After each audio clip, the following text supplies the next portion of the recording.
Man, it's good to be back on the air with Rob Fales, the Golf Intervention Podcast coming at you from Central Virginia. It's a cool evening. It's beautiful fall weather. It is the Dominion Energy Charity Classic at the Country Club of Virginia, which is a Schwab Cup playoff event on the Champions Tour, which keeps me busy this week. So, yes, I am fired up for tonight. As the week goes on, I will be less and less fired up. So I'm glad we got the recording done tonight. And I'm glad to talk to you, Rob Fales. How's things going, buddy? It's been good. It's been good. You got the practice facilities on lockdown over there? Yeah, so I run the practice range. I have this is year 9. Next year, year 10 will be the final year we host it. And it'll move on to somewhere else and it'll be great. And it's been a really good run. We're glad to have had the tour. All good things must come to an end, I guess. And so I've been really lucky to sort of be at the practice facility all those hours. I learn a lot from watching players and coaches and caddies, how they interact, what they talk about, how they practice. And so it's been helpful. I really enjoy sort of taking a break from teaching for a week and just watch. So it's kind of fun. Long week though. Long week. Long stretch here. But long it's hours. all good. It's all good. My alarm clock for this week is 3:51 a.m. Do you think the tour players realize that hurts? Their club pros are getting up at 3:51 a.m. to take care? I don't know if they know that. Do you know that, Bernhard? Do you know what time I get up? Bernhard's a great guy. Very nice man. Yeah. He is a very grateful guy. So he probably does realize what's going on. But anyhow, I digress. So tonight we talk about, I would say, the culmination of our strategy series, which has been really fun for me to do. We've had a little bit of fits and starts with this series. We just did again. We just had another technical issue. We thought we lost an entire episode. We found it. Thank goodness. So that'll be out soon. But it's just been a little bit of fits and starts. But we've determined that this episode, kind of culminating from, we did a framework episode on strategy. We did a tee shot strategy. We're about to put out the approach shot strategy. That's the one we found that we thought we had lost. And now we're going to do short game strategy. But we kind of determined as we were chatting about it that we've already put this episode out essentially. Yeah. So we don't want to do a repeat of episode 10, which I think we called the keys to your short game success, something along that line. Episode 10 really laid out kind of the framework for scoring strategy or short game strategy. So we determined we were not going to relive that episode, but we were still going to talk about short game strategy and some of the key points there, and maybe have a conversation about it, embellish it a little bit. And one of the things that I hear about that episode all the time is, Eric, I've been putting from off the green a lot more, and B, I've been practicing putting from off the green a lot more. Because I made a statement on that episode where I said, the next time I see someone practicing putting from off the green, and we've got three incredible, how good are the short game areas at CCV? I mean, tell the listener, Rob. I mean, they're awesome, world class. Yeah. 3 unbelievable short game areas on the same range. And I never, ever had seen someone practicing putting from off the green, right? And I'd see them over there with a sand wedge chip, and I'd think, well, what would you do from here? Well, I'd putt it. Why don't you practice putting it then, right? Yep. So I think that was a huge takeaway that people would come and talk to me about, was putting more from off the green. And you said that you and Hunter were messing around doing a little experiment at Birdwood the other day with this. So what did y'all come up with as far as your level of player, and just like what was the test that you did? Give us a picture of what you did with the short game test there. Yeah, so just for context, we are both level 3 golfers. We were just curious about if we were to track balls on the green. So if we said just getting it on the green would be goal number 1, and then proximity to hole being really goal number 2. What would the different shot options look like in terms of percentage of the balls on the green as well as proximity? Now, we were probably, I would say, oh gosh, probably 20 yards from the front edge of the green. And it was definitely not just a totally flat slope either, right? It was a pretty severe downslope and then a pretty severe upslope to a short-sided pin. So it's probably a 25-yard shot, 20 yards of which is rolling through Bermuda fairway.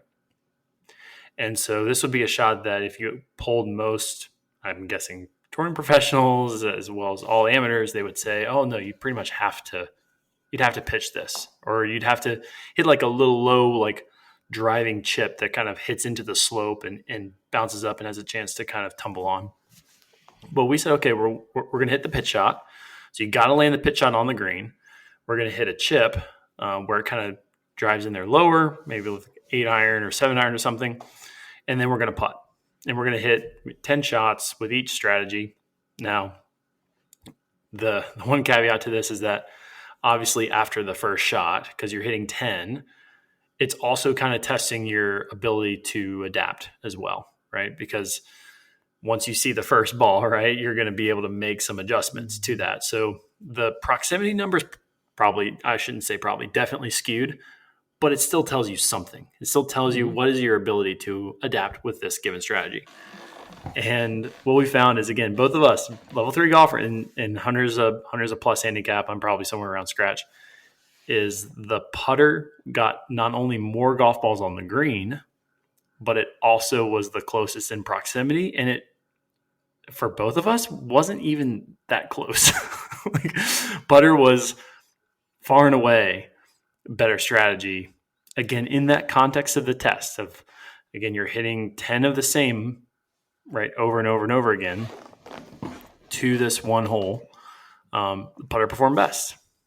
And I think my theory on that is that because the putter has so fewer variables that you're having to manage, because again, like we've learned from Dr. McKenzie, the impact spot doesn't matter as much as you might think. You're also not having to really manage things like friction and spin loft, right?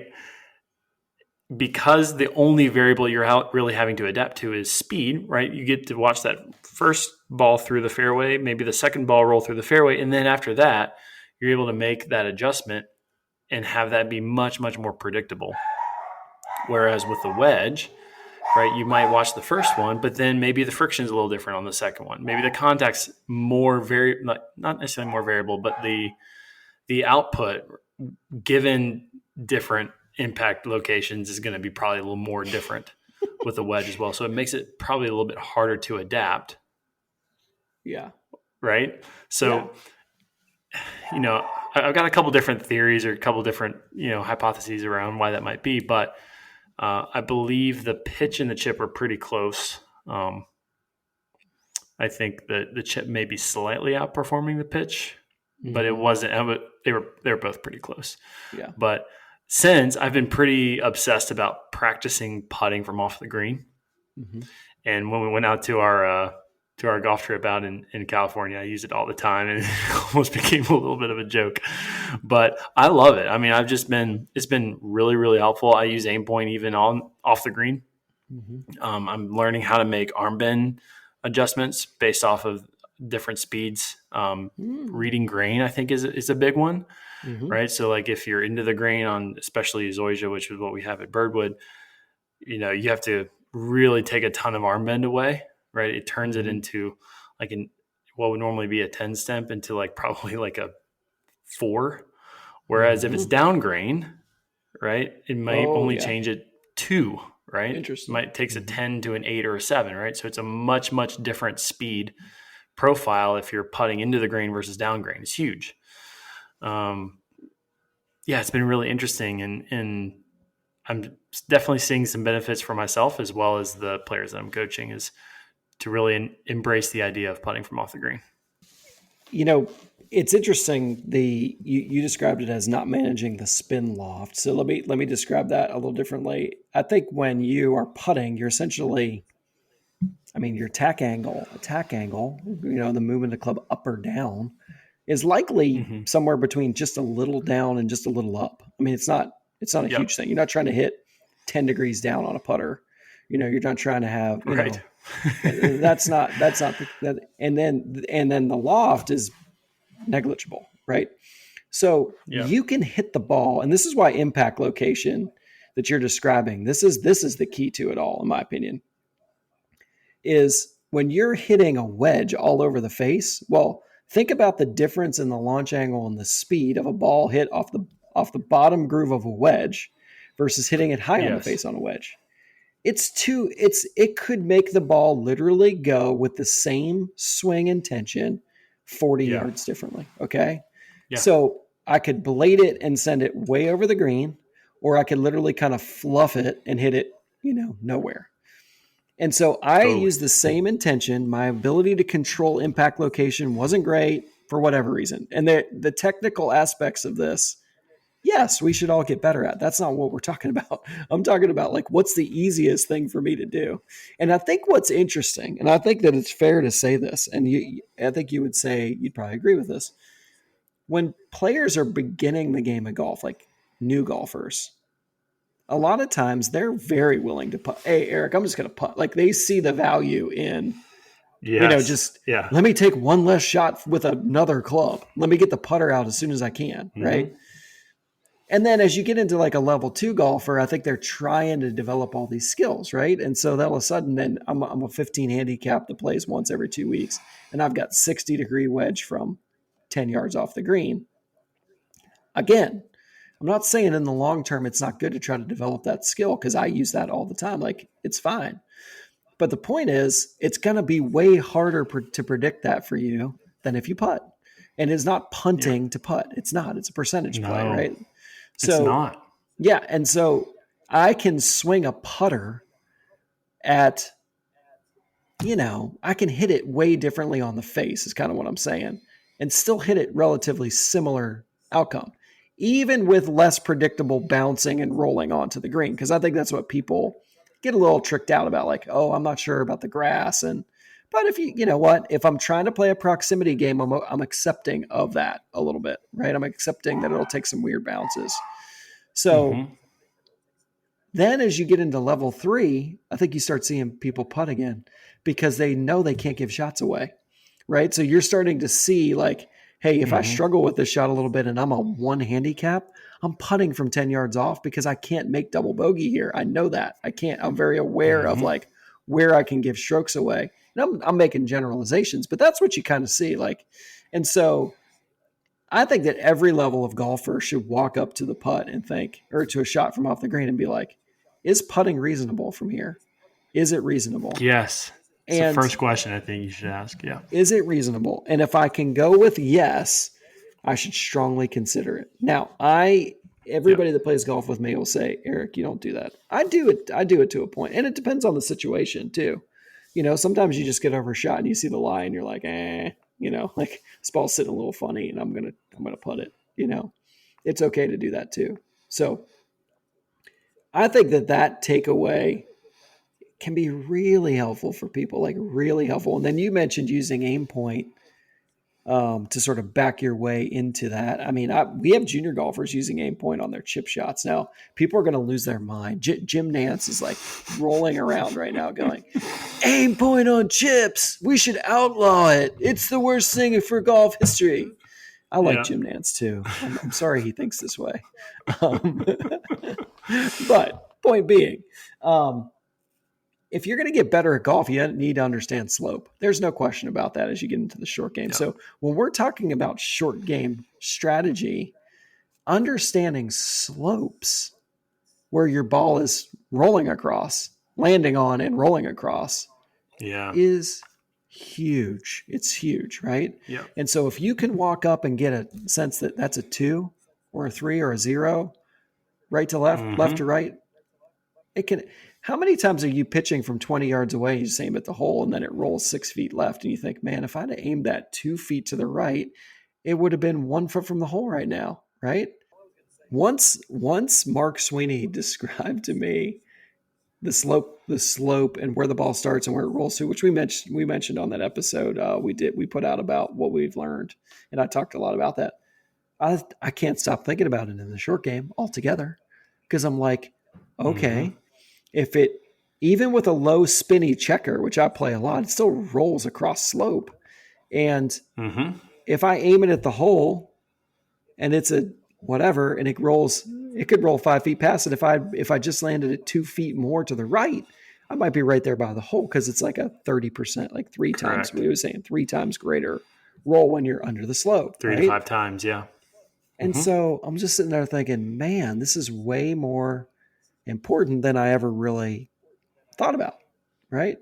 And so Yeah. I Yeah. definitely am thinking about, am I aim pointing my chips? Not necessarily, but I'm definitely thinking about where the slope is. And I'm not saying it's the wrong thing to do either. And no, it doesn't have to slow everything down. Do it when it's not your turn and you'll be fine. Yeah. Yeah. When you talk about slope, it's crazy. Like in putting, really, you're concerned with really one slope, which is going to be the middle-ish portion of the putt that the ball's rolling across. Right? You're not worried about the high point of the green, the low point of the green, right? Where a river is, or no, the ball doesn't care about any of that stuff. The only thing the ball cares about is the slope that it's rolling across. It cares about the mountains and the canyons. The canyons. Yep. And if we're talking about gravity, technically it should break toward a mountain, but it doesn't. But anyway, I digress. So in short game, there's 3 slopes that it cares about. So it triples, right? So like there's a slope that the ball is sitting on. Now, it's not really what the ball is interacting with, but it's how it's changing the dynamics of the club. Because as we know, if ball's above your feet, it's flattening the lie angle. Ball's below your feet, that's steepening the lie angle, which is changing the launch direction of the shot. Right. So there's a little bit that's reading the lie the ball is sitting on. Not the lie, sorry. Reading the slope that the ball is sitting on. You got to read the lie first, then the slope. Right. We're talking about slope. So reading, okay, is there a ball above the feet, ball below the feet? Because with a wedge, especially with that much loft, when you start changing lie angle just a little bit, that changes the face angle relative to the target, right to left, dramatically, right? So you're reading that.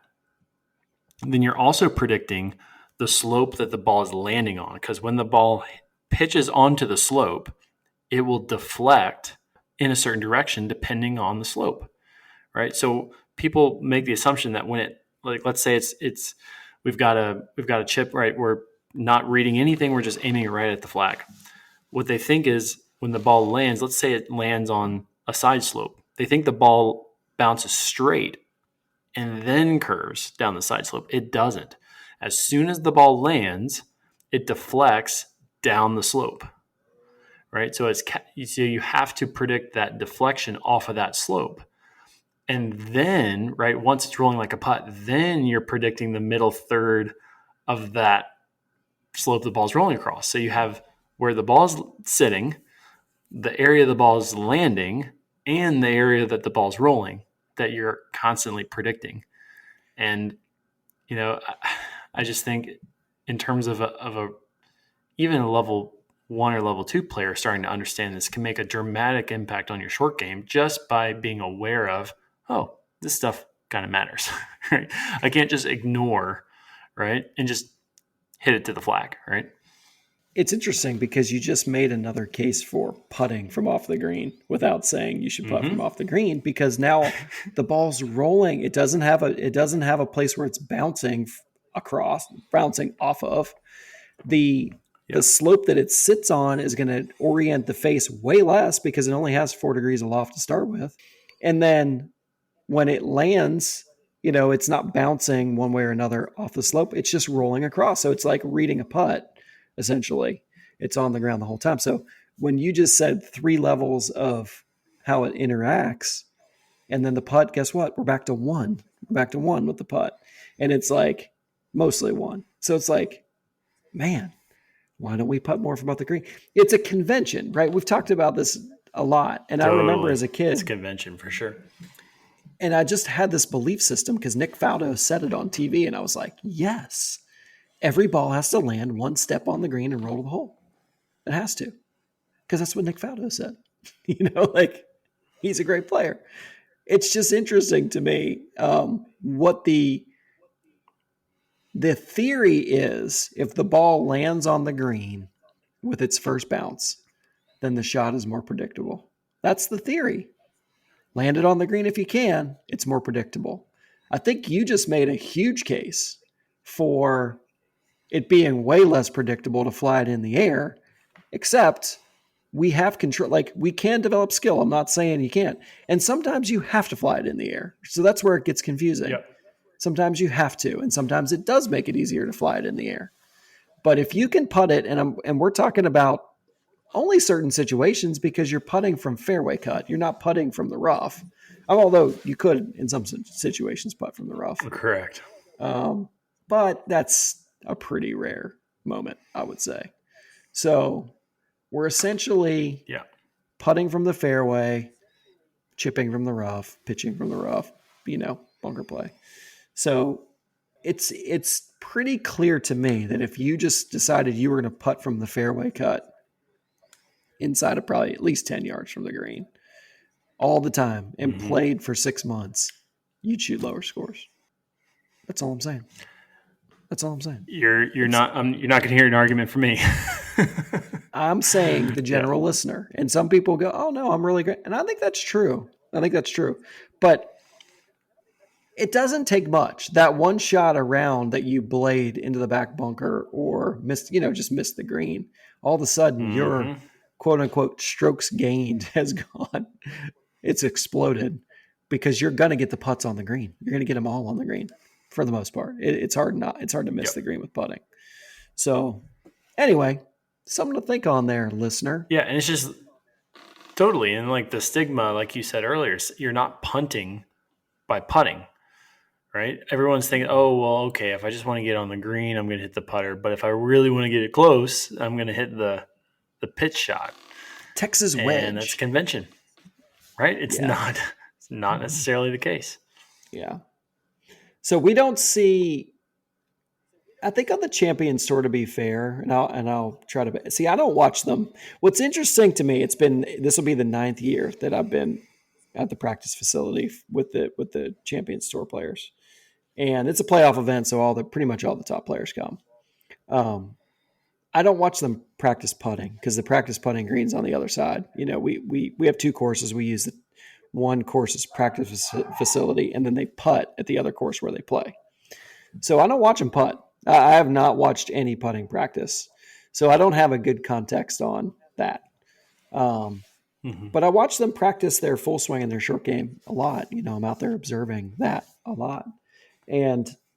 But I don't watch them play on the course much either. So it'll be interesting to go and kind of pay attention to how much they putt from off the green.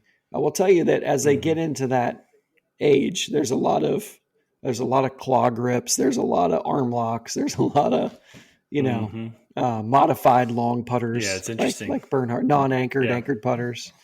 I asked the rules official one time, and I'm the biggest Bernhard Langer fan there is out there. But have you watched Bernhard Langer and Scott McCarron putt with their long putters? I mean, they're great. But my gosh, it's like how could you tell they're not anchoring, right? So I asked the rules official, head Champions Tour, PGA Tour rules official.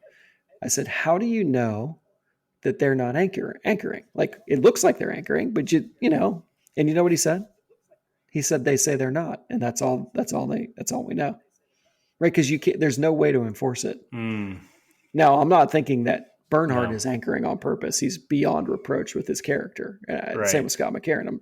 He's a great champion. But what I'm saying is, there's no way to even enforce that. And kind of going back to, I will say, on record, I was one that was totally against banning the anchor ban. Like, I'm totally for anchoring putts. It's stupid. It's stupid because we tend to relegate this game based on like the smallest minute percentage of players that play it on the tours. Oh, Adam Scott won the Masters with an anchored putter. It's time to ban it. It was like Keegan Bradley and Adam Scott won majors. Time to ban anchored putters. And then I'm like, guess what? I'm going to have people I teach quit golf or play less or like it less. And all of that came true. Yes. All of that came true. And I told many of them, like, why does it matter? Just anchor the putter and play. Who cares?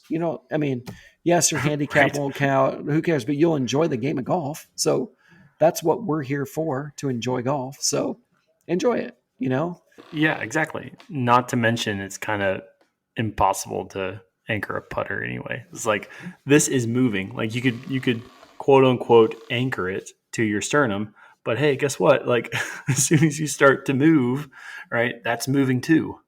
So it's like, what's the freaking point? Like it's all moving anyway. It just doesn't make sense to me. It doesn't make sense. Just like I'm not going to get into the ball thing today because we're on short game. But again, it's like this is a game that's an amazing game. And if you're a listener to this, you love golf. Otherwise, you would not tune into us. I mean, I don't. My wife certainly doesn't play golf, and she certainly does not listen to this, right? So my wife doesn't either. So, So point being, you're listening to this because you like golf and you want to get better at it. And I would say that the powers that be just have to keep in mind that we can't regulate this game for like the highest minutia of players. It just doesn't make any sense. So there's my 2 cents on that. But anyway, short game strategy. This has been a fun series, Rob. I really enjoyed kind of going through scoring strategy. I think the listener hopefully is getting some stuff out of it. So I was texting you about something the other day, and I got a text from a guy I teach who's like dating a member. So he comes and sees me like once every 4 months. He's like he's new to golf, real nice guy, but like one of those typical like millennial, cool, like hardworking 30 somethings that like when millennials get into something, they just like get into it. They're like all into it. You know, whatever it is, it's like they get obsessed with it. It's like IPA beers. Oh yeah, I'm going to go on trips to drink my favorite IPA beers.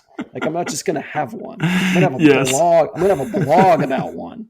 You know, that's how millennials are. Correct. But anyway, he's gotten into it and like he's gone from, you know, practicing in an indoor simulator TrackMan in the city to like taking some lessons and then playing. And now he's joined a club here in town. And I'm like, I follow the club on Instagram and I see like the member guest tournament pictures that they just had. There he is in the member guest. This guy's been playing golf for like 6 months and he's in the member guest. I'm like, dude. So like screenshot it and I texted him like, we're a tournament player now. Like what is going on? And nice guy. He texted me back, which I sent you the screenshot of and said, played really well in the member guest. And a lot of it was thanks to your tee shot strategy episode. He plays at a really hard course, old Donald Ross, like really narrow, really heavily wooded course. And he's like, I was just playing clubs I could hit inside my dispersion, and I played way better than my handicap and had a good time. So you see, it is working, Robbie. It's working. People are getting better at this game. It's exciting to get messages like that, and that's the reason why. I'm here doing this at 9:24 at night when I have to get up at 4:45 in the morning tomorrow because it is working. And so that kind of like, it's a little bit weighty on me now because I feel as though you and I have to keep helping people. It's like, guess what? We've put it out and it's working. And now we got to keep doing it. We got to keep figuring out how to help people more and more. The pressure's on. Now the pressure's on. And you all have no idea how much Robbie and I think about that question. It's actually kind of crazy. But that's why we're here. And we hope that you continue to enjoy it. What else on short game, Rob? Anything else you're thinking about with the process of short game strategy you want to add to? Yeah. So we're going from putting off the green. Include it as part of your practice. You know, first, you're not going to put it right out into your tournament play just after listening to this episode, right? Because that would be insane. If you've never done it before, if you just listen to this episode, and you're like, oh, okay, these two guys tell me to putt from off the green. Okay, next time I play golf, I'm just going to putt from off the green, having never practiced it before.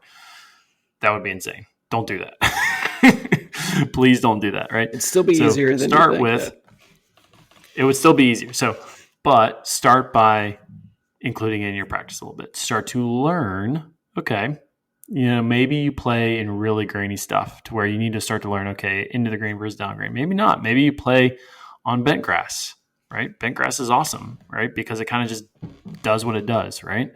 Start to learn, okay, how much different is it than, you know, when I'm 5 feet off the green, 10 feet off the green, right? 30 feet off the green, right? Start to learn some of this stuff. What's the speed of my golf ball and how do I need to change it, right? And then you maybe start to think about, okay, what's the cost benefit to putting this out into practice, right? So that's what we're saying as far as putting from off the green goes. It's a viable strategy. Practice it first, right? And then put it out into play. The next big shot that we talk about is chipping, right? And I think people use the word chipping interchangeably with pitching, I think, too much because they are not the same. Agreed. In my opinion. Chipping is essentially putting, but the ball's got some loft to it, right? It's getting up in the air for some percentage of time, but it's rolling most of the time. And because of that, the movement strategy that we're using is going to be remarkably similar to a putt. Because of that, we need to choose a club that doesn't have really an arc height, as much of an arc height requirement to it, in the sense that, you know, if the arc height's a little high or a little low, like it's still going to run into the face, it's still going to get kind of tumbling. That's the second time I've used tumbling in this episode. Wow. Tumbling. All right. Take it. Tumbling. Take a shot every time you hear tumbling.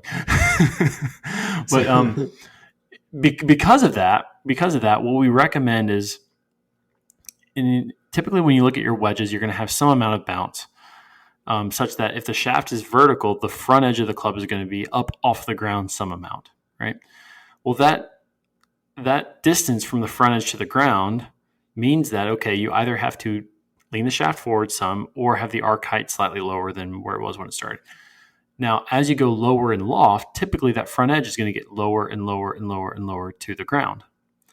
And in general, what I've found, and Eric, you can give me your 2 cents as well, is that pitching wedge is kind of the no man's land club, in the sense that if I try to putt with a pitching wedge, that front edge is high enough off the ground to where I'm going to get a couple that are going to come out basically like kind of bladed, right? Or it's not actually going to have any loft. It's going to come out really low, really fast, unmanageable.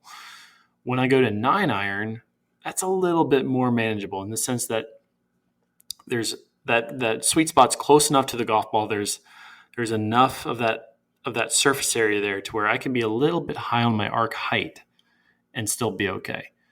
It's my preference with a chip that we actually go down to even 8 or 7, just because with an 8 or a 7, really, like, you can basically, like, quote unquote thin it essentially, and it still comes out with some loft, right? Yeah. It's still going to be pretty darn predictable. Correct. Now, once you get to 6, then the ball starts coming out too fast, and it's really tough to manage. So I really like 8 and 7. 9 is still fine. Just practice with it. But I think once you get to pitching wedge, it gets really tough, because with 9, 8, and 7, you can basically, right, hold it like a putter, stand to it like a putter, swing it like a putter, right? The ball's going to come out with some loft, but it's going to roll most of the way, which when you think about how many times you actually need that, it's incredibly rare. Like, if you can chip it 99% of the time, you can also putt it. But sometimes you do need to chip it, right? You might be in the fairway and have to have a little bit of like the rough might cut out in front of you just a little bit to where you need that in the direction you need to fly it. So sometimes you do need to hit that chip, but it's pretty rare. But I think in those situations where you do need to, I think kind of using 9, 8, or 7 is kind of my preference. But curious to hear what you think about that as well. No, totally agree, because when you have more loft, you've got to start having, you've got to have a lower low point. You were describing, like, I've got to hit down on it more, essentially. So now you're adding in the spin loft variable, which is great and fine and good, and I think managed properly can be exceptional. But it's also takes some skill to manage it properly, right? So when you see some story about exceptional spin loft control, it's probably a pretty good player doing that, right? It's not, you're not a new golfer doing that, because you do have to have some control of your arc height, meaning where is the hula hoop of your swing arc relative to the ground? Like, we could have a perfect swing arc, low point, all that, but just be too close, too down too much, or too high to the ball and have some issues. Yep. And so that concept of arc height is something I think people should learn a little bit more about. That's a concept that's important. And, something Let's talk about that. why don't we talk about Archite? But I'm going to finish answering your question first. Yeah, When I was a sorry. Go kid, ahead. when I was a kid many years ago, I think the common thing was like when you chip, it's a 7-iron. That's it. You chip with a 7-iron. Well, think about it. That 7-iron that I had in my Wilson whatever in Yeah. 1989 or Right. Yeah. 92 or whatever is a current 9-iron, probably, or Yeah. current 8. Like our current, you see what I'm saying? Like the lofts Mm-hmm. have gone a lot stronger. And so those 7-irons were weaker lofts. They were probably like an 8 or a 9, and then a 6-iron was right. So I agree with you. If you're hitting that shot, you want a flatter face because then you, like I was describing on the wedge, the bottom of the wedge creates such a different ball speed than the sweet spot versus the top. And so a 7-iron is not that way. Like if you're chipping with a 7-iron, it doesn't do that really. And you do have to be a little careful with the game improvement irons. They come off with no spin and high ball speed. And so those are a little tricky. Those are tricky. There's no question that's tricky. But you can also have a 42-degree pitching wedge in some of those, which, or even Mm-hmm. stronger at times, 40-degree pitching wedge. So it just depends on what is the loft on the ping on the ping G730 pitching wedge. Oh, I don't know actually. I'll bet it's close to 40. I'll bet it's close to 40. Yeah, and then also it's got a wider sole, right? So what Correct. do we know? What do we know about wider soles, right? They're wider. More bounce, They're right? wider. So more, They correct. They dig less for sure. Yeah.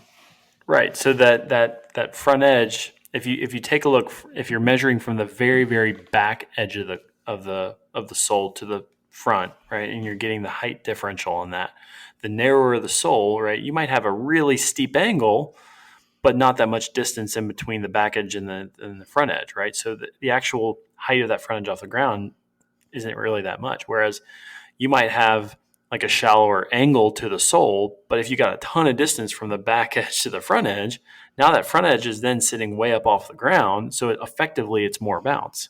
Yeah. So to your point, like now not only do you have way faster ball speeds, but then to effectively chip, you're going to have to go even further down in loft to get that front edge to get that front edge down enough because of how much bounce these game improvement irons have. Like now all of a sudden we're having to chip, like it almost takes that option away for a lot of players because of that requirement. Whereas if you're playing with something that's more of like a blade style, like you can chip pretty darn well with like a 9 and not have to worry about front edge being too high much. Agreed. So let's go back to Archite. I love me some Archite. Yeah, so this is like for most, I'd say level 1 golfers, probably the most relevant of the 3 skills. It's like a subset of one of the 3 main skills, but it's probably the most relevant subset of the skill of impact spot, right? So you have, again, just to recap, we have 3 skills. First skill is going to be where the ball hits on the face. Second skill is the face relative to the path. Third skill is speed, right? So if we take where the ball hits on the face and just kind of parse that out into where the bottom of the swing is, right? The bottom of the swing can be higher than intended, lower than intended, further forward, further backward, right? So on toe or heel, or to the right or to the left of the golf ball from your vantage point, relative to your intent. So all the listeners, I want you to do this real quick. Rewind 30 seconds and listen to him describe that again and visualize it. Because I think it's really important because what he just went through is a little conceptual. But if you listen to it again, just rewind it back to when he starts in with, all of the different description of the geometry of the low point and sort of in the impact, how that affects impact location on the face. Listen to it again and visualize what he's saying, and it'll make a lot of sense. But when he's saying it, you're like, what? Behind, up, down, what? No, just visualize it and you'll get it. I promise you. 3 dimensions, right? So if you think about where the ball hits on the face vertically, so if you're talking about bottom of the face versus high on the face, a lot of that is presentation of loft, right? So the more loft we add, right? Like we just talked about, that front edge comes up. As we de-loft, that front edge of the club comes down. But then a big portion of that also is going to be the height of the club when it arrives to the ball, which, if it's not what you want, isn't always a arc height issue, but a lot of the times it is, right? A lot of times it's the bottom of the swing being too high or too low, right? This isn't talking about how high your swing gets, right? It's not about the club being way up here above your head versus, right, at your shoulder. No, it's just like if you take the swing and you take a freeze frame of kind of the a foot prior to impact and then a foot beyond impact, the club is moving in a kind of a very flat arc, right? The bottom of that swing arc, where the very, very base of that swing arc is, can be in different locations relative to the golf ball and different locations relative to where you want. So if the ball hits too high on the face, again, either the bottom of the swing is we're talking from a right-handed golfer standpoint as you're looking at the golf ball. Bottom of the swing could be way to the right of the golf ball, in which case, right, the bottom of the swing is happening way prior to impact. You're adding a ton of loft. That front edge is way up, right? And maybe the bottom of your swing reached the ground, but it happened prior to the golf ball. So, right, so you're catching the ball on the way up. You've got a ton of loft and it's hitting off the bottom of the face. That's one way to hit it thin, right? You could also have the bottom of the swing to the left of the golf ball, too far, right? And have the same good swing arc height, right? And catch it thin that way. That's a lot less common, right? You could also, I'm just describing 3 ways you can hit thin, which is why golf is freaking hard, right? So like you could also have the swing arc, kind of in that nice, just in front of the golf ball, 1 to 5 inches in front maybe of the golf ball. But the swing arc, as opposed to getting down to the level of the grass or even just below the grass, could just be above the level of the ground, right? So you're presenting a nice amount of loft to the club. The bottom of the swing is in the right place, but the bottom of the swing just never, ever reached the ground, in which case the ball hits the bottom edge of the club. So that's what we call arc height, all right? So in that sense, everything about the swing was great, right? But the bottom of it just occurred in a location that was too high. The way I picture this is it's a change in geometry, essentially. Like I'm probably doing a lot of things correctly, properly shifting the pressure the proper way to get my low point correct. My hand action's probably pretty good. Like, my wrists and hands are probably doing the right stuff, but I'm pivoting okay. But then I either raise up and I raise my arc height. So I picture like a hula hoop that is my swing arc, and I just lifted it off the ground. Like relative to the ball, everything's good, but it's just too high. Or I dropped down, right, and slammed it. Like you could picture like if you were hitting out of a bunker and you took your hula hoop and dug it down into the ground, like everything was right. I just pushed it, and I could have dropped my head or put my right knee forward and all these things. It changes that geometry.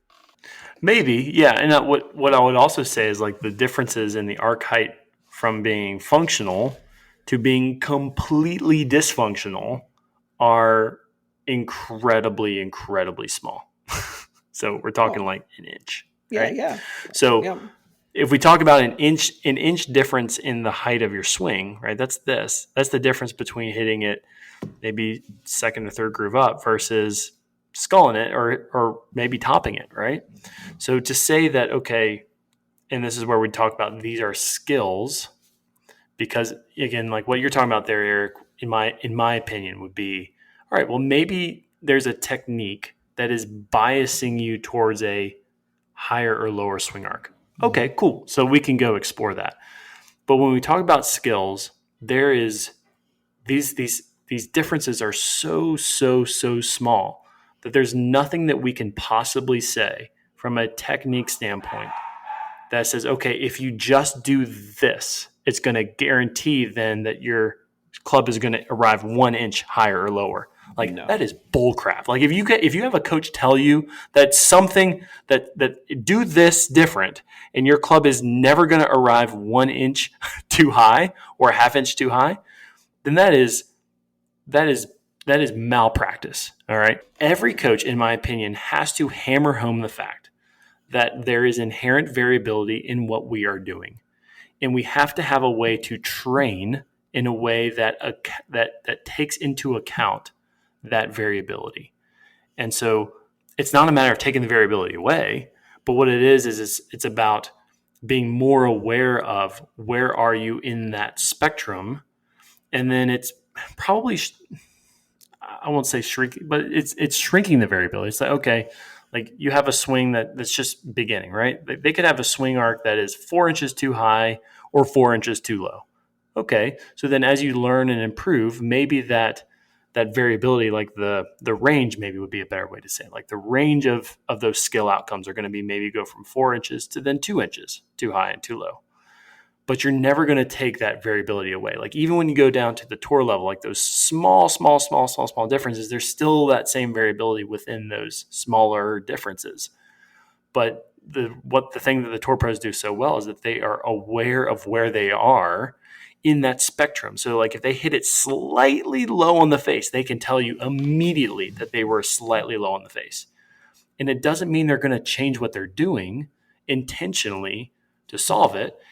It's just that general awareness. Then it's like when you're driving your car, you're just aware of the fact that, okay, you're drifting towards the left edge or the right edge of your lane. And because you're aware of that, because your brain is given the task of, hey, car, go somewhere in the middle of the lane, right? You're allowing your brain to self-organize to keep that car kind of where you want. Whereas in golf, if you don't know where you are in the lane, then you don't have the ability to self-organize. And then your ability to then adapt goes out the window and you actually drive further off the lane. And then you get so far away from the lane that it feels like you're never going to get back, to where in reality, like, hey, if we just put some things in place in your practice to make you more aware of where you are in the lane, then you wouldn't have driven that far off in the first place. So sorry, everybody, rant over, but no, that's the whole, I'm really passionate about that. No, listen, you just made the whole point, because when you have variability, again, so you can assume that you're a robot and you learn a mechanic and you're going to repeat it all the time. Doesn't happen. Plus you have the variability just of the slope, lie, whatever, right? Point being, you just made another point for the lower loft you use, the less that variability impacts where the ball ends up. Period. It just does. It just does. Yeah. So when you describe all the low point issues, all the arc height, low point, before, after, toe, heel, and I'm sitting here listening to it and going, you know what? If they putted with a hybrid, all that goes away. Right? Because the low point is very flat and long at the ball when you're putting with a hybrid or a putter, doesn't matter. And then the loft is there's no hosel to hit it off of, essentially. So there's the other thing. Like, where do people develop these issues? It's off the hosel. Yeah. Well, guess what? Your putter doesn't have one. You cannot shank your putter. Write this down. You can't shank your putter. And it's really hard to shank a hybrid. This is why we get lots of hybrids these days. But point being, you're eliminating or minimizing the effect of the variable outcomes by using less loft, period. And so, yes, highly skilled players use tons of loft. I use tons of loft a lot, but I also know when I should not use tons of loft. And there's one more point I want to make on this, because you had just ranted. I'm about to rant myself. Okay, here we go. All right. Let's rant. Go. Not really. This isn't a rant. It's just it's a pep talk. You only have Dr. Raymond Pryor taught me so much about myself in a lot of ways, right? But golfers, I always felt like go into a round of golf was so much emotional energy that you can kind of spend. And I know he didn't really say this, but this is kind of my interpretation of like my understanding of how I dealt with this, right? So like I get over a shot and I think this is the right thing. I'm convinced. Although I'm about to try the hardest shot there is, right? I've gone from this is the right answer because it's what I believe, it's my convention, and I'm going to do a much more difficult task. And I don't organize that task very well because I'm going to have variability. And what happens? I hit a terrible shot. That sends me on this roller coaster, right? Now, On the next shot, how am I feeling? Am I behind time? Am I worried about that? Am I angry? Am I ahead? Am I angry about what I did? Am I worried about the next one? Am I on this like up and down slope where if I'd have handed you your putter and walked over and said, putt it with one hand, just putt it, just grab the putter and smack it. Oh, guess what? You're 10 feet from the hole. Oh, you missed it. You made a good bogey. Let's go on to the next one. Okay. Is that a perfect answer? No. But is it better than blading one into the bunker over the green? Now, I could have chipped it great. I get it. There's a range of outcomes here. But what I'm saying is, just from what you described in many different ways, we described it on the slope. It's a 3-time effect on the slope. It's the low point control and face impact variability when you have less loft that's easier to predict. So the point being, in those moments that can be easy in golf or easier, take advantage of them, right? Especially if I'm a weekend golfer, like don't try the hardest shot in the world. That doesn't make any sense. Because then once you start getting emotionally reacting to that, things go way downhill. I believe I'm supposed to hit that shot. I didn't pull it off, but I'm not going to putt because they're going to make fun of me. Da, da, da, da, da, da, da. And then it just goes on and on and on and on. Correct. Yeah. And so you as a golfer have got to remember the only right answer is the right answer for you, period. It doesn't matter what your friends think of you. It doesn't matter what what Tiger Woods does when you watch him on TV. It matters what you're going to do, right? And so play the safe shot when you have it because it'll keep you emotionally in the round so much. But like you don't want to leave around a golf thinking you were just in a prize fight. You don't want that. You don't want to be all tight and tense. Eric, I can hit this shot 100 times in a row from the short game area, but on the course, I can't do it. Well, it's tension. It's like you can't get yourself there, right? So just putt and move on and then keep working on your skills. You'll do it. But if you have that moment, take advantage because the mental side of that is huge. Yeah. Huge. So, wow, that was fun. That was fun. That was cool. Anything else for short game? I mean, I guess we're lumping putting into that, but we can wrap that up pretty easily just by saying, go back and listen to the putting episodes that we've done. If we're 30 feet and in, then depending on your skill level, it's more of a conversion question. It's like, okay, can I drive my conversion rate as high as I need to? If I'm outside 30 feet, can I get it as close to the hole as humanly possible? Don't care if it's long, short, right or left. From a strategy standpoint, that's kind of the biggest thing that I see is like defining for a player where that crossover is. Like, when do we go from, trying to lag it versus trying to convert it? Mm-hmm. Right. And everyone's a little bit different and every putt's a little different, right? I've had 10-foot putts where I'm like, hey, like I'm rolling across a 3 side slope and a 4% down. Right. I just need to lag this thing up there. Like if it goes in, great. But right. But I think for you learning how to better define that crossover, like when do we try to get the ball, 6 inches to 2 feet past versus when do we try to stop it as close to the hole as possible? I think that's really the main strategy. Like the process always stays the same, right? We're getting our distance information. We're getting our direction information. We're creating an aim, right? An alignment, right? And then when we're swinging the putter, we're mostly concerned about the distance or the speed or the energy, however you think about that, to try to send the ball that distance. That process pretty much stays the same. But when we talk about putting strategy, I would like to read a quote from Jim Nance about aim point. Have you read these quotes? Boy. I mentioned it. I haven't. Before. I've tried to keep my mental, keep my mentals up, but here's what I would tell you as someone who's A, never really struggled with putting ever, okay, and B, new to aim point.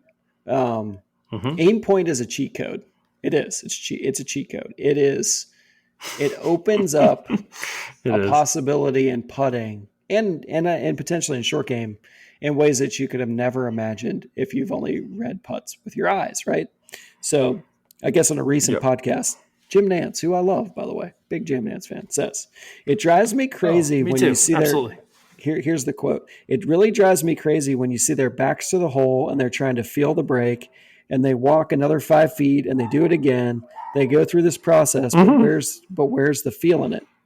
I know they're trying to win and trying to find a shot over the course of 4 days that can make the difference. But to me, if you're playing a lot of golf and you're standing over 20-footer and it's cup outside left and it's the left edge, play it a cup and a half.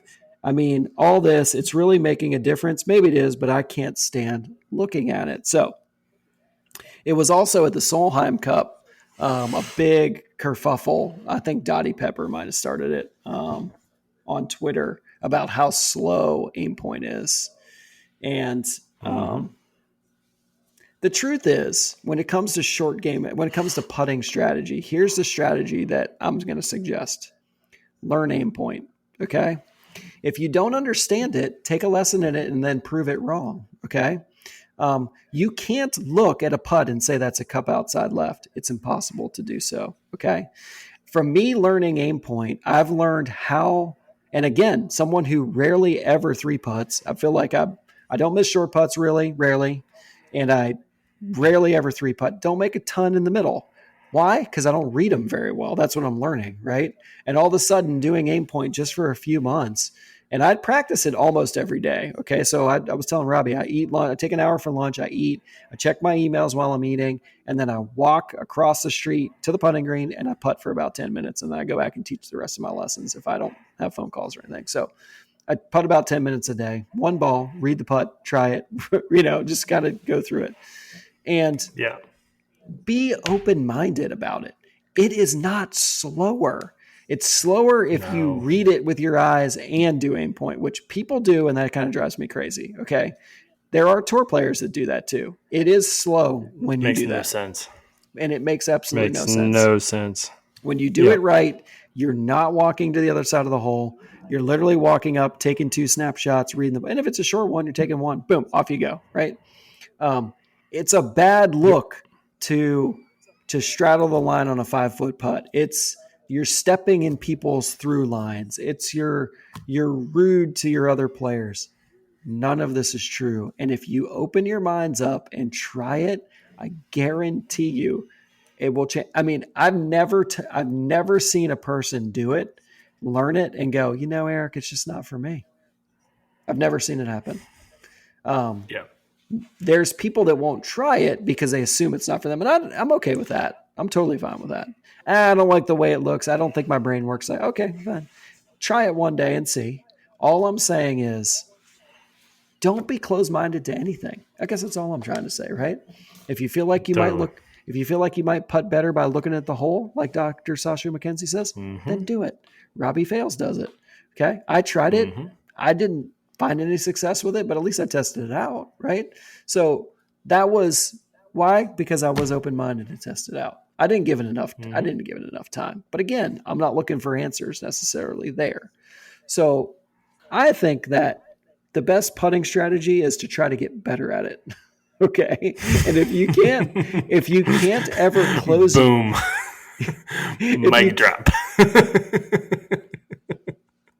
When we interviewed 2 of the top putting minds in the world, and they both said the same thing. And I know I reiterated this 2 shows ago, so I won't go all the way through it. You can't close the feedback loop if you don't know what the putt was supposed to do to start with. And if all you do is guess, you cannot close it. So you're gonna struggle with both speed and line and the self-talk and the feedback that you give yourself, because it's never pure. So guess what happens when I read a putt and I think it's a 2 on the putting green and I putt it and it doesn't break that much? I read it again and I go, you know what? That was a 1. Or you know what? That was a 2. What did I do there? Right? Maybe I didn't hit the speed right. Maybe I didn't hit my line right. But I've got answers. Okay. And rant. I guess we're like rant show. This is the rant show. It's going to be titled. Rant show. This is going to be titled Eric and Robbie rant about short game. But it's okay because they're probably all going to be like this from now on. So just get used to this, guys. We're fired up. I'm under. I don't have enough sleep, and I'm just fired up. Fired up. So we thank you, the listener, for tuning in with us. I hope you enjoyed the strategy series. If you haven't listened to it, go back and check it out. It starts with the framework episode, which was really, really cool. I think that's a really helpful episode to listen to. Tee shot strategy, people are Loving that. We have not put out yet the approach shot when we will. We fixed that editing or the recording issue, so that'll be out definitely before this episode. But again, haven't heard any feedback. But and for you, the listener, all I want to say is thank you for tuning in. I will be back with some insights from the practice facility at the Dominion Energy Charity Classic with Hall of Fame golfers. We'll have some insights on that probably on the next episode. I also want to thank Rob Fales. Thanks, Rob. I always enjoy this. It's like I don't really have a hobby. This is kind of what I do, and it's a nice little escape from the rest of it. So appreciate you, and hopefully that you hope you all had a nice time listening to this episode. We will catch you next time. See you next time. Cheers.